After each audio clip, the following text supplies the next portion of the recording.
Hello friends. आप सभी का स्वागत है मेरी कहानी में। गांव की आबादी से दूर सुनसान जगह पर स्थित भगवान शिव के मंदिर में एक पंडित रोज सुबह आकर अपने साथ तांबे के लोटे में लेकर आए जल से भगवान शिव की मूर्ति को स्नान कराता था और उसके बाद मंत्रोच्चार करते हुए बेलपत्र, पुष्प, कुमकुम, हल्दी, चावल आदि मूर्ति पर चढ़ाकर विधि विधान से भगवान का पूजन करता था। उस मंदिर के आसपास के जंगल में एक ग्वाला गाय भैंस चराने आता था और वह भी रोज भगवान शिव की पूजा करता था। लेकिन उसका पूजन करने का तरीका पंडित के पूजन के तरीके से काफी अलग था। वह पंडित से पहले आकर मंदिर के पास अपनी गाय भैंस इकट्ठा करके पास के तालाब से सूखी लौकी के खोल में जल भरकर लाता था और भगवान की मूर्ति का स्नान कराता था और फिर आसपास मौजूद पेड़ पौधों से बेलपत्र और फल फूल तोड़कर भगवान को समर्पित कर देता था। इसके बाद दोनों हाथों को जोड़कर प्रभु से कुछ देर विनती करके अपनी गाय भैंस की खबर लेने चला जाता था। भगवान शिव उसकी श्रद्धा और भक्ति के साथ किए जाने वाली प्रतिदिन की इस पूजा से काफी प्रसन्न थे। लेकिन उनकी अर्धांगिनी मां पार्वती उस ग्वाले की पूजा के तरीके से बिल्कुल भी खुश नहीं थी। उन्हें इस बात पर तो बेहद गुस्सा आता था कि वो ग्वाला उनके स्वामी को चढ़ाने वाले फलों को पहले चखकर जूठा करता था और फिर प्रभु को भेंट करता था। एक दिन उन्होंने अपने मन की बात भगवान शिव से कहने का फैसला किया और बोली, आप इस मूर्ख ग्वाले का मंदिर में आना जाना बंद करा दो। एक तो विधि विधान पूजा नहीं करता, ऊपर से आपको झूठे फल भेंट करता है। हाँ, उस पंडित का आना जाना बंद मत करवाना, क्योंकि विधि विधान से पूरी पवित्रता के साथ आपका पूजन करता है। पार्वती, मैं तुम्हारी बात मानकर अपने उस ढोंगी भक्त पंडित का मेरे पास आना जाना तो जारी रहने दे सकता हूँ, पर अपने इस सच्चे भक्त ग्वाले को मेरे पास आने से नहीं रोक पाऊंगा। माता पार्वती की बात का उत्तर देते हुए भगवान शिव ने कहा, आप केवल नाम के भोलेनाथ नहीं हैं, अपितु आप मन से भी पूरे भोलेनाथ हैं। आपको किस कोण से वह ग्वाला अपना सच्चा भक्त और वह पंडित ढोंगी भक्त लगता है? भोलेनाथ नाम तो मेरा है, पर वास्तव में तुम भोली हो। इसीलिए सच्चे को गलत और ढोंगी को सच्चा समझ रही हो। मैं तुम्हें अपने तर्कों से दोनों के बीच अंतर को समझाऊंगा, तो तुम मेरी बात से सहमत नहीं होंगी। इसीलिए मैं तुम्हें कल तुम्हारे सामने ही दोनों की मुझ में श्रद्धा और भक्ति का परीक्षण करके दिखा दूंगा। अगले दिन भगवान शिव ने अपनी दिव्य शक्तियों से ग्वाले के एक पैर में मोच पैदा कर दी। इसकी वजह से अपनी गाय भैंस को लेकर मंदिर के करीब पहुंचने में ग्वाले को थोड़ा विलंब हो गया और तब तक पंडित मंदिर में आ गया। पंडित के डांटने के डर से ग्वाले ने उसके पूजा करके वापस जाने के बाद अपनी पूजा शुरू करने का फैसला किया और मंदिर से कुछ दूर खड़े रहकर पंडित के मंदिर से बाहर निकलने की प्रतीक्षा करने लगा। कुछ पलों के बाद उसे अचानक मंदिर जोर जोर से हिलता हुआ नजर आया। मंदिर गिर गया तो मेरे भगवान दबकर मर जाएंगे, इसीलिए मुझे मंदिर के अंदर जाकर भगवान को बचाना चाहिए। मन ही मन ये बात कहता हुआ ग्वाला तत्काल मंदिर की ओर दौड़ पड़ा। अबे बेवकूफ, कहाँ जा रहा है? मंदिर से घबराकर बाहर निकले पंडित ने उसे मंदिर के अंदर जाते देख चिल्लाकर पूछा, भगवान को बचाने। ग्वाले ने बिना रुके जवाब दिया और मंदिर के अंदर जाकर भगवान शिव की मूर्ति पर इस तरह से झुक गया कि मंदिर के किसी भाग के गिरने से मूर्ति को चोट ना पहुंचे। अरे अक्ल के अंधे, वो भगवान नहीं है, पत्थर की मूर्ति है, इसीलिए उस पर मंदिर गिरने से कुछ नहीं होगा। लेकिन तू अंदर रहा तो जरूर दबकर मर जाएगा। जल्दी से बाहर आ जा। इस बार ग्वाले ने पंडित की बात का कोई जवाब नहीं दिया, लेकिन वह अपनी जान की चिंता ना कर पूर्वत मूर्ति को ऊपर झुका रहा। इसके बाद अचानक मंदिर का हिलना डुलना बंद हो गया। मेरे भगवान बच गए। मंदिर गिरने का खतरा टलता देख ग्वाला खुशी से चिल्लाया। शायद भूकंप आया था, कहते हुए पंडित ने मंदिर के अंदर दोबारा प्रवेश किया और ग्वाले को बाहर भगाकर पूजा करने लगा। पंडित की पूजा पूरी करके जाने के बाद ग्वाले ने पूजा की और अपनी गाय भैंस चराने चला गया। इसके बाद भगवान शिव ने मुस्कुराकर माँ पार्वती से पूछा, अब बताओ कि मेरा कौन सा भक्त सच्चा और कौन सा ढोंगी है। मुझे पत्थर की मूर्ति समझने वाला वो पंडित जो अपनी पंडितगिरी का धंधा चलाने के लिए जरूरी होने के कारण मेरी पूजा करने आता है, या ये ग्वाला जो बिना किसी स्वार्थ के मुझे वास्तविक भगवान समझकर रोज सच्ची श्रद्धा और भक्ति से अपनी सामर्थ्य के अनुसार मेरी पूजा करता है और आज मुझ पर संकट आया देखकर अपने प्राणों की चिंता किए बिना मुझे बचाने आ गया। मैं अपनी भूल के लिए क्षमा चाहती हूँ प्रभु। इस बात को लेकर अब मेरे मन में कोई संशय नहीं रहा कि ये ग्वाला ही आपका सच्चा भक्त है। पर एक बात मेरी समझ में नहीं आई कि ये फलों को आपको भेंट करने से पहले चखकर जूठे क्यों करता है। भगवान शिव के प्रश्न का उत्तर देते हुए माता पार्वती ने पूछा, प्रिय, वो फल जूठे करने के लिए नहीं चखता, अपितु ये जानने के लिए चखता है कि मुझे जो फल वह भेंट कर रहा है कहीं उनमें से कोई खट्टा या कड़वा तो नहीं है।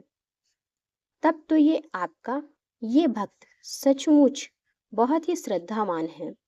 लेकिन आप क्या अपने इस श्रद्धावान भक्त को जीवन भर गाय भैंसी चराने लगाएंगे?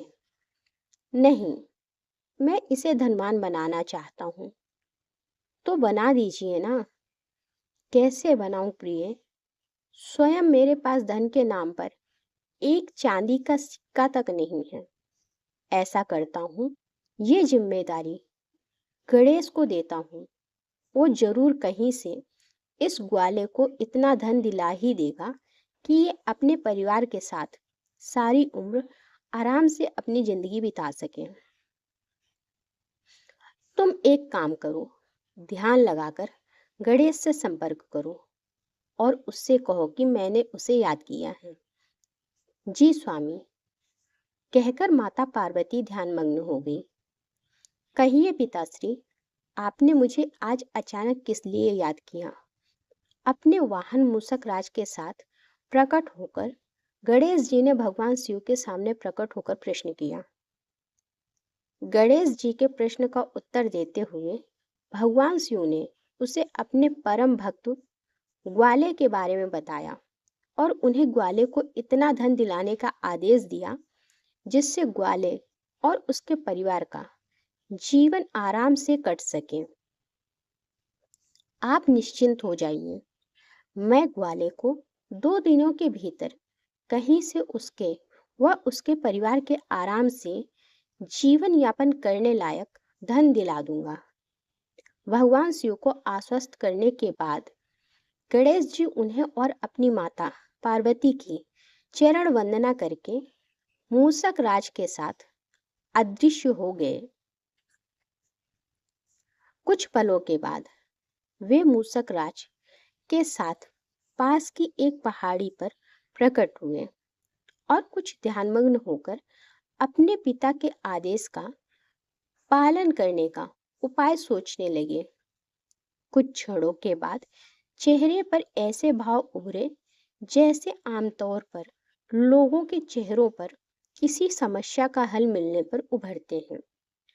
उन्होंने आंख उन्होंने आंखें खोलकर मूसक राज से कहा, भाई, जिस ग्वाले रघु को पिताश्री ने धन दिलाने के लिए कहा, उसके पिता बहुत धनवान थे।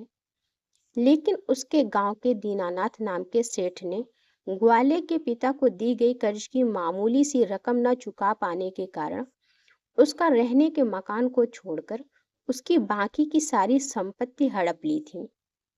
यदि हम ग्वाले को वह संपत्ति वापस दिला दें तो ग्वाले ऐसे ही काफी धनवान बन जाएगा। इसके लिए मेरे दिमाग में एक योजना है जिस पर हम आज रात को क्रियान्वित करेंगे।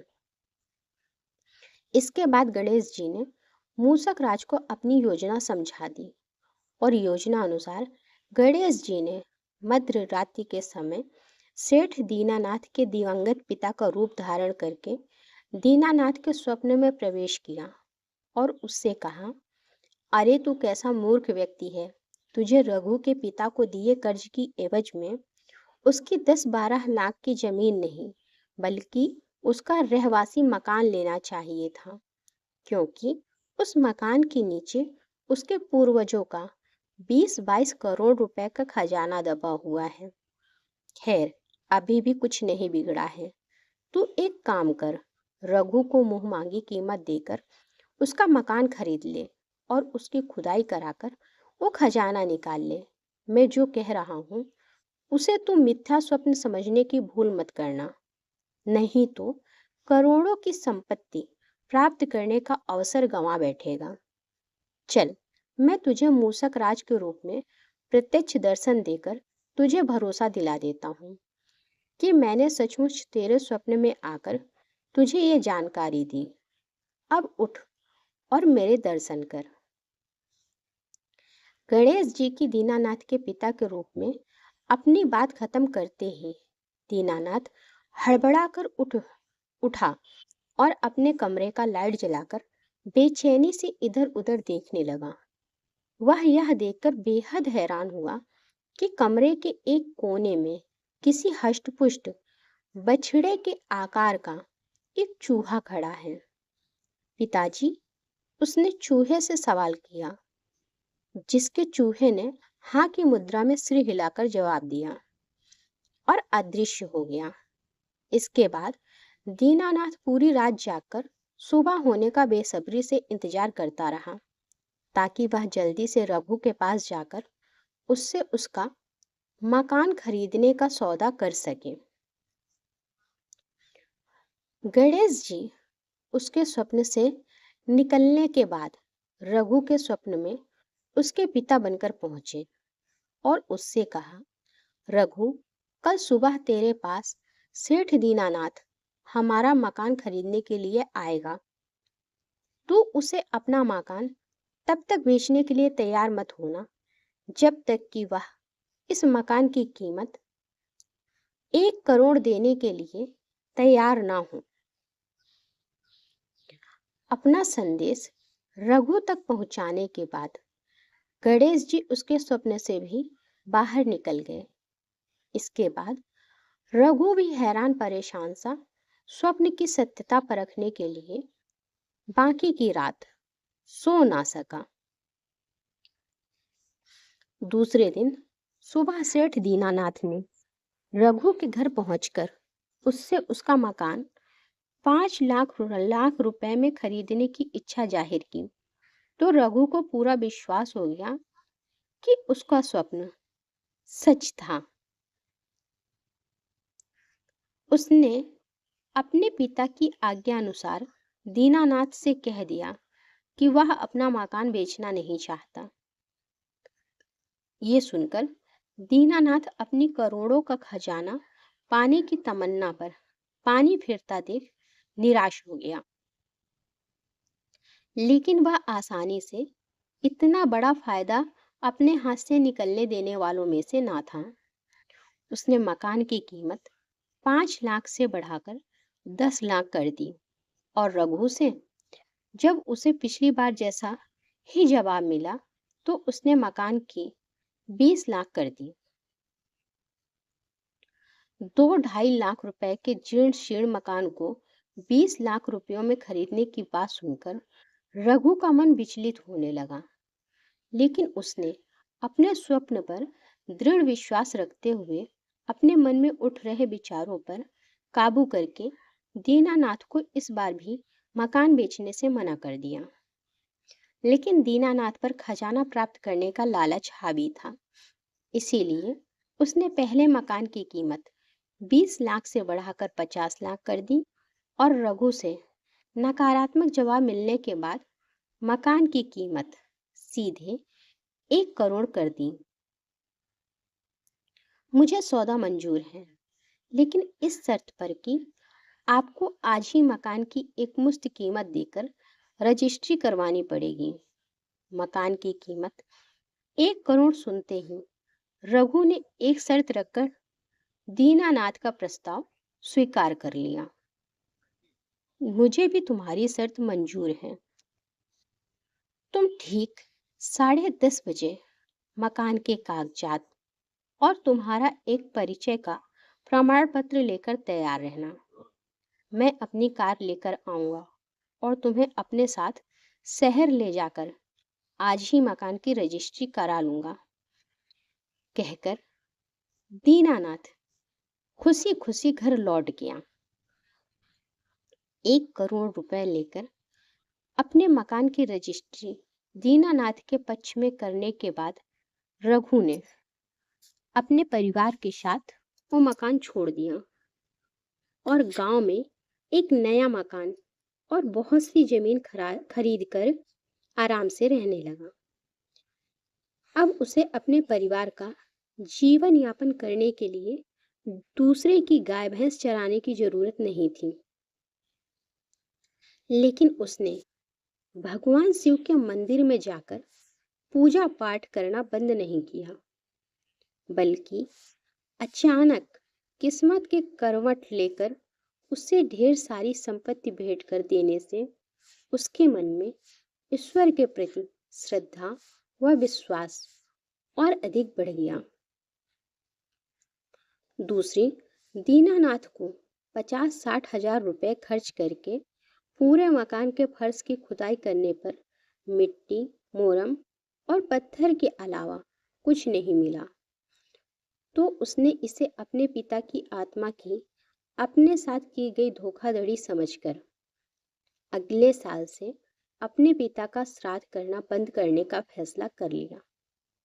अगर आपको कहानी अच्छी लगी हो तो लाइक करें और मेरे चैनल को सब्सक्राइब करें। धन्यवाद।